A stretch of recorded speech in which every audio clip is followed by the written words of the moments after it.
Sakkokidan katta ish so'raganlar bor. Bugun kelganmiz, Uchtepa tumani Sakkokiga kelganmiz. Mahallan kengligi bitta e'tibor berasiz, qarang.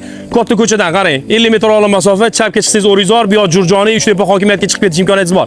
Kottejlarning 5 tasi sotib bo'lingan edi.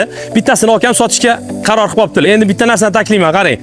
Gaz, birinchi quloq, mana bu yoqda tepa, mana bu yoqda kanalizatsiya, suv svet gazdan muammo yo'q joyga kelganimizda bir sotixli xonadonimiz planovkasini tushuntirib beraman. Xonadonni planovkasini tushuntiradigan bo'lsam, qarang, kirishingiz bilan bitta mashina qo'yishga joy, mashinangizni ko'chaga qo'ysangiz ham bo'ladi, kamera nablijonlari ishlab turibdi. Xonadon shu ko'rinishda bo'ladi.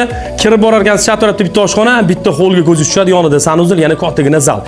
Podval qismi ham bor. Tepa qavatga chiqsa, bitta ota-onalar yotoqxonasi, ikkita bolalar yotoqxonasi, yana bitta sanuzilga ko'zingiz tushyapti. Bir sotiqga tushgan 5 ta xonali podvali bor xonadonimizning narxi 120 ming dollar bo'ldi. Albatta kelishadigan joylari bor.